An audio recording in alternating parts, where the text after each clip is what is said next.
Your Michigan State Spartans, they get their 19th commit for the 2026 class, and this one might be the most electric one yet.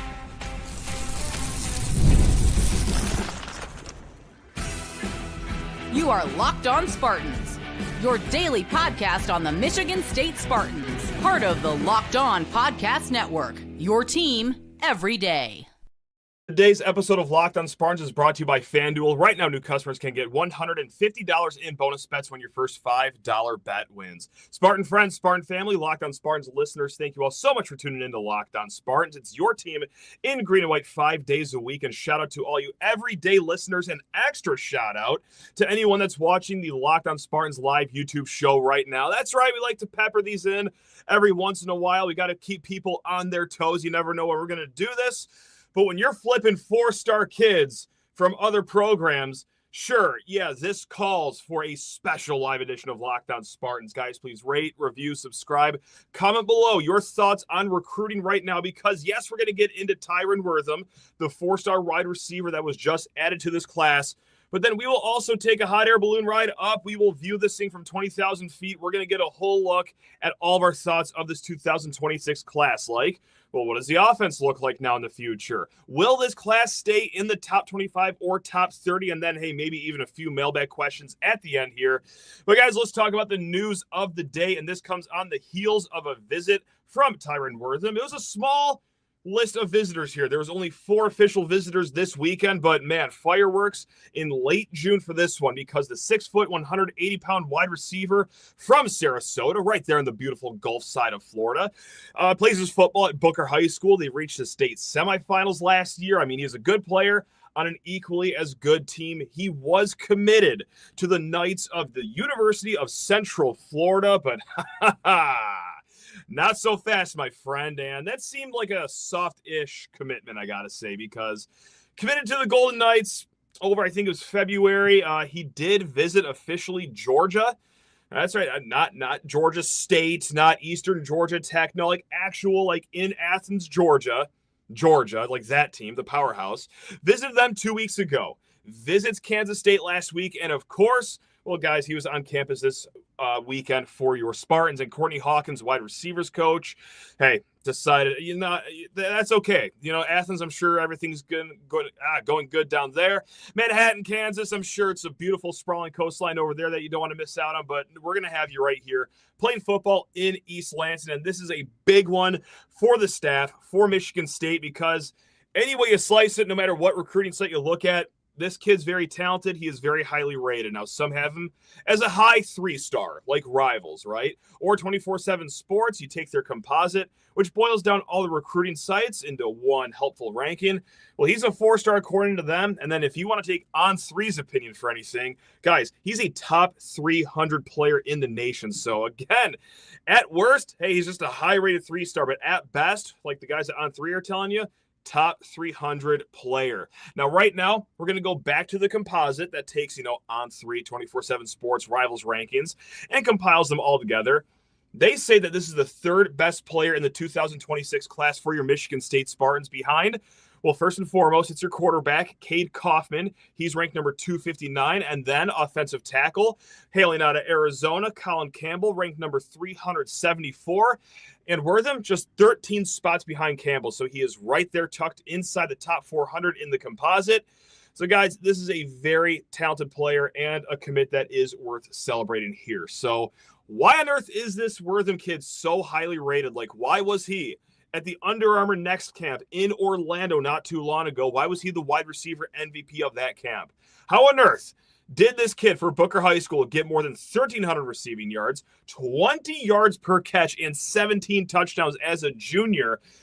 Well, you just watch his huddle tape, you watch his highlight film for even, 50 seconds. You're going to notice that this kid is lightning in a pair of cleats. He is fast, which if you're watching Michigan State wide receiver recruiting for this year and last year too, that shouldn't really surprise you that this is the kind of kid that Michigan State wants to target.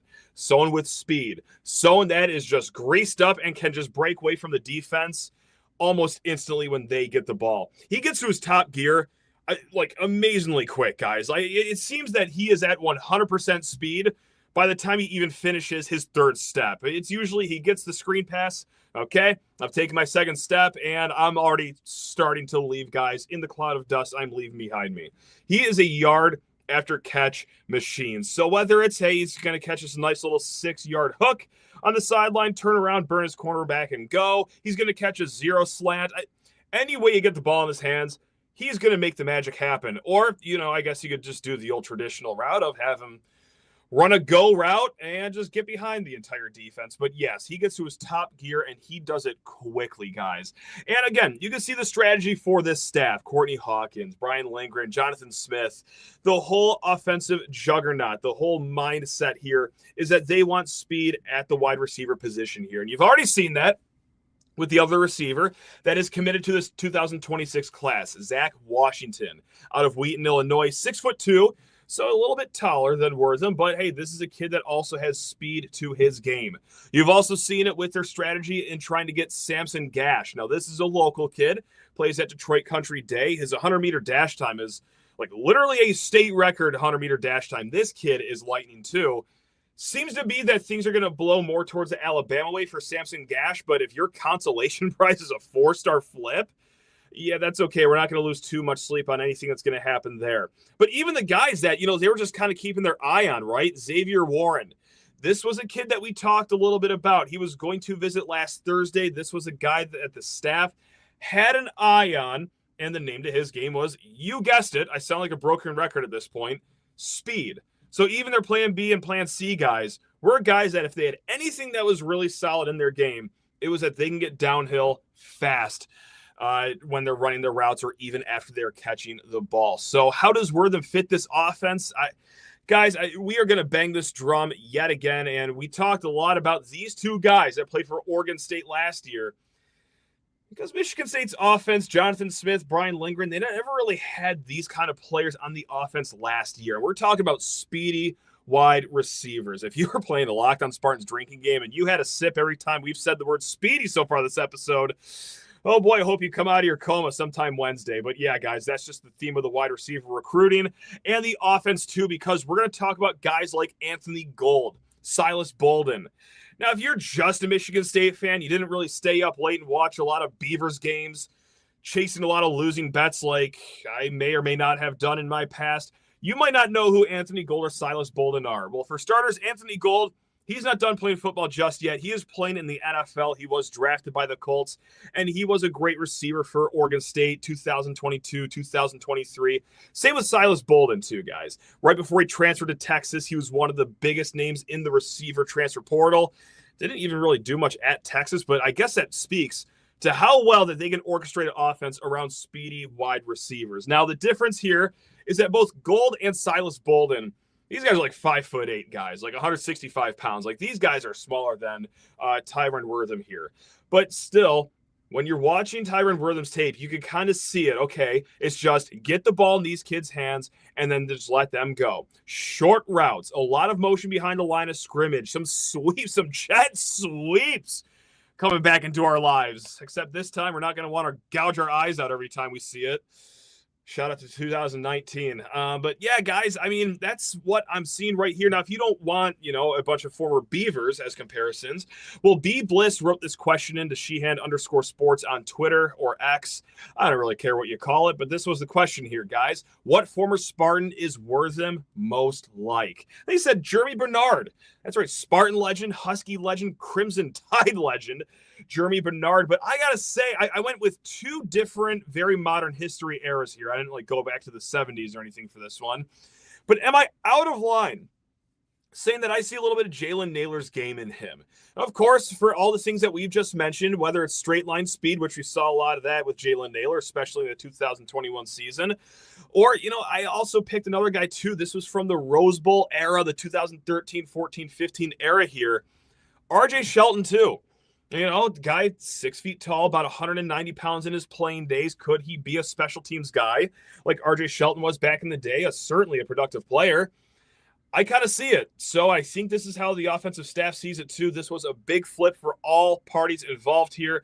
And we're going to talk a little bit more about, what this means for the offense in the future, where the class stands as a whole. Can this class Well, they are in the top 30 right now. Can they stay there up until signing day? But first, guys, need to talk everyone's ears off about FanDuel Sportsbook. That's right, guys. Summer sports are in full swing, and whether you're all about baseball under the lights, golf on the green, high-stakes soccer action, shout out to the Gold Cup, FanDuel is the best way to make every game even more exciting. And if you're already following the action, well, why not make it a little more thrilling? With FanDuel, you could get in on the game while your friends are getting sunburned at the beach. And guys, at the Travelers today for the PGA, I got to say, good day, unfortunately, to bet against Tommy Fleetwood. Yours truly got a little bit of Keegan Bradley action when he woke up on Sunday. But hey, if you want even more golf action, the Rocket Mortgage coming to Detroit this weekend. Plenty of launch shot opportunities in a tournament like this where there's not some runaway favorite here. So, guys, get in on that action with FanDuel. And if you're new to FanDuel, well, it's going to get even sweeter for you because new customers can bet just $5. And if that first bet wins, you're going to get $150 in bonus bets. Guys, open the FanDuel app today or visit FanDuel.com/lockedon to get it started. Again, guys, over at FanDuel.com. All right, so I got to say, things are looking up for the wide receiver room, for the offense, for the class as a whole. And let's just, climb up that ladder right now that we just named. The wide receiver room right now for 2026, Zach Washington, we just spent a little bit of time on him. And then Tyron Wortham too. Okay, not too shabby. But how is this stacked with last year's class? I'm going to just say the S word again. It's 5 letters long. It's speed. Because Charles Taplin, the speedster out of Texas, Braylon Collier out of Sandusky, now he has more to offer to his game than just speed. Braylon Collier, if you've never listened to this show before, first of all, how's it going? Thanks a lot for tuning in. Second of all, if you've missed all the other shows, Braylon Collier was one of my diamonds in the rough for last year's 2025 class out of Sandusky, Ohio. Just 6 feet tall. I've dubbed him as the next Jaden Reed here. That's right. We are throwing our chips all in his basket right now, but he high points the football so well.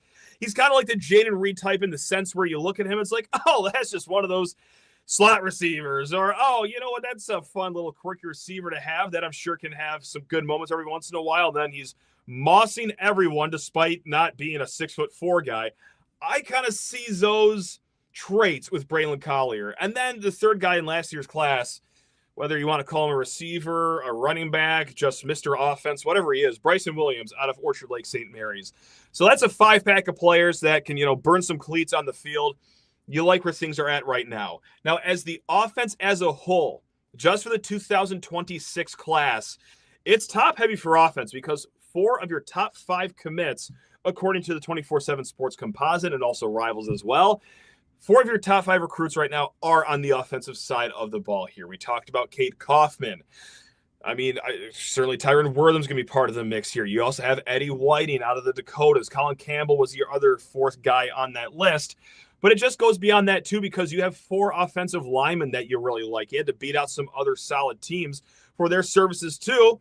So things are looking up on the offensive side of the ball here, guys. And if, again, you want to rewind the clock to last year, I mean, it just goes outside of just Braylon Collier. You also got a really solid skill position player in Jace Clarizio. Leo Hannon has a live arm as a quarterback. Really solid experience from California football over at Servite in the Trinity League. So the offensive recruiting has been solid. It has been stout. I'm not saying, it's going to be the greatest class to ever come into a college in the history of mankind.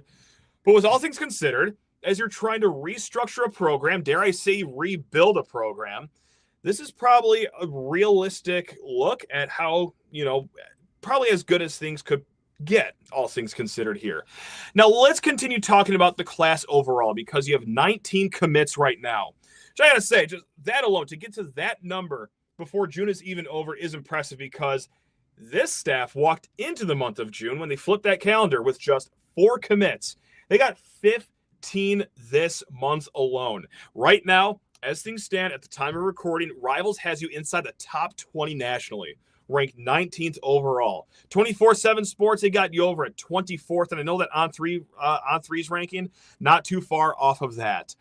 So I am going to take a hard pivot right now. This might, have a record scratch moment here because vibes are high. We're all having a great time right now. We're talking about how good recruiting is. This was a really good pickup for Michigan State with Wortham. 15 commits in the month of June. Let me pull out just let's call it a 32-ounce glass of cold water and just pour it on right now, because I also want to level set expectations here. Hey, we just named top 20 class in the nation, top 25 class in the nation. Let's go get the floats on Grand River and let's throw ourselves a parade. Here's the cold water I'm going to splash on everyone. It's still 6 months until early signing day, or the more official signing day of the two, in December. There's a long way to go. When this whole recruiting cycle started, I've said, hey, it's got to be in the top 30. I would really like to see this in the top 30. You have the resources, you have the history, you play in the Big Ten or the SEC, which is paramount in today's football. Get inside the top 30. Can they actually stay inside the top 30? I don't actually think that they will. Now, that doesn't mean to say that, just because they're going to be a little outside the top 30 means I'm going to just barbecue everyone here and say that the staff is full of bums and this class sucks. No, you still can be content with this class. I just want everyone to know right now, before things happen in December, that this might not land in the top 30. And look, there's a few reasons I'm going to say that. The first, I got a hard time believing that Oregon is going to stay behind you. Michigan's going to stay behind us. Tennessee's going to stay behind us. Alabama, Ole Miss, Auburn. Those are all name brand programs, but also programs with just anywhere from 9 to 10 to 11 kids in their class right now. They will continue to add kids, okay? 4 stars too. And that's the second reason why I maybe don't see this ending in the top 30, because we've done this exercise before here, but if this is, your first show in a while here, let me just tell you what we've done here. Ever since COVID, I've gone back year to year and I've looked up the best class that only had 3 or fewer 4 stars in that class. And there's only one in the last 5 years that has cracked the top 30, and that was Pitt in 2021. They just had 3 4 stars. And I say that because right now, you had Cade Kaufman, Tyron Wortham, Colin Campbell. Okay, those are your 3 right there. Could Eddie Whiting one day get bumped up to a 4th 4-star? Sure, absolutely. Fasiali, out of Washington, a great edge rusher right out of Washington's own backyard. Could he be bumped up to a 4-star? Highly possible. These can all change. But right now, Michigan State just has 3 4 stars here, and I don't know if they're going to add another one. Maybe Khalif Canty. That'd be a lot of fun. But right now, here's where it's at. But it's not just the 4 stars. It's also right behind them, the 3 stars. Because, hey, if you're a 5-star, okay, you're like 1 through 30 good. If you're a 4-star, you can be a really high 4-star. You can be a low 4-star. 3 stars can be ranked anywhere. Right now, I don't know if Michigan State has enough top 800 kids in this class. Again, 19 commits. Everything is looking great. The guys are getting who they want when they want. They're beating good programs, which we will get to a little bit. But right now, guys, just 5 players in this class are inside the top 800, okay? That Pitt class from 2021 that ranked 28th with just 3 4 stars, well, they had 12 kids inside the top 800. We don't have to go back to 2021 either. I mean, just for another exercise here, last year, Arkansas, they had only 3 4 stars. They were the highest ranked team. Amongst teams that just had 3 4 stars, they were ranked 32 in the nation. They had 9 kids in the top 800. So Michigan State, yes, we love our 4 stars. Tyron Wortham, great addition. Colin Campbell, awesome. And there are players that we do like in this class, of course. And more importantly than what we think, it's not just the podcasters of the world. No, the coaching staff also likes their guys too. It should be important to state that. But right now, there are not a lot of kids even ranked inside the top 800. So let's get back to the sunny vibes here. Let's walk back under this rainbow here, guys, because I don't want to just be Debbie Downer. There is some good news that we're going to talk about here. There are good things happening on campus here, and it is that Jonathan Smith and company are doing a great job closing on their visits. Guys, they had 35 visitors in the month of June. 19 of those ended up committing. Now, only 4 of them were committed before they took their visit, but 19 of 35 visitors committed to Michigan State. Now, I don't have the calculator in front of me. I'm not really good at math on the fly. But what I do know is that is over a 50% commit rate for guys that came in. And there are some guys that came in, too, that, were plan B options if any of these guys said no. So they got a lot of their guys they prioritized in the month of June. Now, again, I'll say it one more time just so everyone has a frame of reference. I know there's a lot of numbers flying around right now. 19 of 35 was your batting average in the month of June. Just to juxtapose this, Mel Tucker in June of 2022, so the 2023 cycle, his last good cycle before everything went topsy-turvy is what we'll call it. He went 7 of 39 for visitors in June. So certainly two different strategies. Jonathan Smith getting into battles with kids that he knows he has a really good shot of getting, against the Mel Tucker strategy of just any 4-star, 5-star that could catch a flight to East Lansing, come on down, and we'll just pray that you even name us in our top 3 in the end. Okay, those are the schools of two thought right there. We will see if Jonathan Smith's strategy of just going against teams that you know you can get and getting these lower-rated 3-star guys to develop them ends up working in a few years. But right now, hey, you can at least celebrate that his strategy is working so far, in the sense that, hey, he's not praying that it works and then just swinging and missing, and all of a sudden, oh my God, we got 12 commits here instead of 19. And there's some good wins too. Let's talk about the good wins that Michigan State has had on the recruiting trail, because yes, there are some kids that rank outside the top 800, but there are also some Power 4 programs, some other Big Ten, SEC programs that were going over some of your guys. So, well, we just spent some time poo-pooing that it might not be a top 30 class. I think it is worth mentioning that this staff did have to win some battles against some tough programs like, well, how about this kid, Tyron Wortham? Not sure if you've heard about this one. Speedy wide receiver. Got visited Georgia. He was already committed to UCF. That is a good win right there. Eddie Whiting, okay, tight end go ahead and look at his offer sheet. You'll have a hard time finding schools that haven't offered him at this point. MSU was the only place he visited all of June, and that in its own is a win. Cade Kaufman, yeah, his skill level is starting to be met with the rankings that he is getting from 24/7 Sports and Rivals. That's a 4-star quarterback. Michigan State, the only place he visited. Faciale, okay, Washington wanted him very bad out of their own backyard. I think he grows up like 5 miles away from the Husky Stadium. You won that commitment, okay? Colin Campbell, you're against Washington yet again. Utah, who is just a great offensive line program down there. You win his commitment. Okay, no problem. TJ Umanyiora, Auburn. Not only did they want him, they thought they had him for a second. You get him from Auburn. You flip Braden Thomas from Iowa State. You flip Jordan Vann from Virginia. You got Zach Washington over Wisconsin.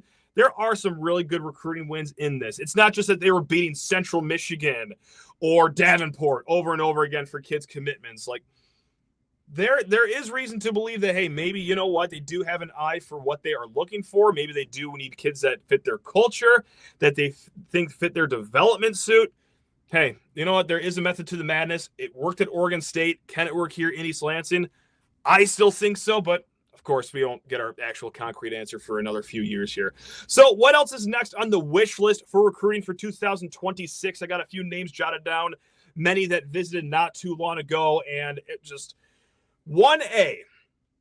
We're going to go back to the trenches here, and this is a position group that's already done pretty well so far for 2026. But offensive lineman Khalif Canty, 4-star interior offensive lineman out of Cass Tech right there in Detroit. Now, he is announcing on Monday, June 23rd. It's going to be between Michigan State and Mizzou, unless anything crazy happens in the next few hours. But he did just visit Columbia, Missouri, of course, the home of the Tigers program.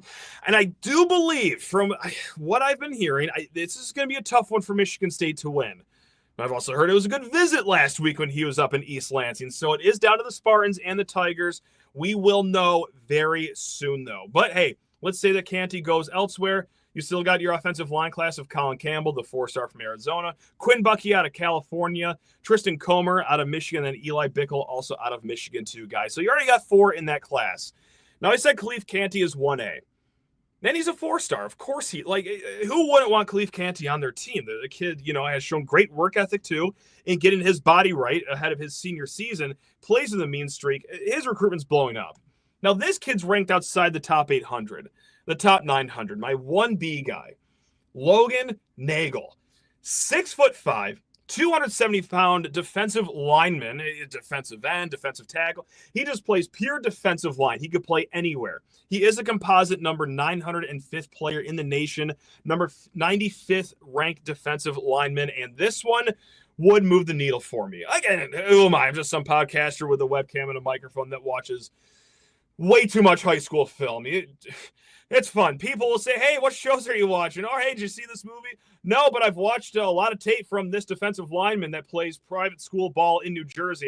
And I got to say, he lines up everywhere. Over the guard, over the tackle, outside the tackle. They'll put him in the parking lot before snaps on a few of these plays. But, man, he is always in the quarterback's face mask at the end of these plays. He beats offensive linemen with speed, strength, swim moves, hand-to-hand combat. I can't believe this kid's ranked outside the top 900 for his versatility and the way that he can get things done in combat with offensive linemen. Now, this one's not going to be an easy one to win. Boston College is after him. Pitt is after him. NC State got a visit too. So we will see. Now, outside of him, you're still waiting on Carter Gooden, Tyson Harley, Chris Addison. Those are three guys that play defensive end / edge rusher. Now, right now, you do have two guys. We've already mentioned Ciale, and then also Corey House from Memphis, too. So, yes, Carter Gooden and Tyson Harley, they're both four-star kids. Sure, MSU would love to have them with open arms. But right now, you also do have two defensive ends, so it's not the end of the absolute world should they go elsewhere. Would still rather have them than not. But we're not going to be, crying into our cereal the next morning saying, oh, where are we going to get any quarterback rush next year? So there it is. And then, guys, there's also one more person I do want to name. It is Jamal Rule. He's a running back that was actually here over the weekend. 6 foot, 205-pound running back from the Charlotte area. And it is looking like Nebraska will be the school to beat in this one. It already might be a foregone conclusion that he will be part of the Cornhuskers. 2 crystal balls just came in for him to go to Nebraska right before we started recording. So I gotta say, from all the good things we've said about Michigan State recruiting so far, you can be content with this class. They've gotten some really good wins. Running back department, not one of those things going well here for Michigan State. It's been kind of a car being lit on fire here.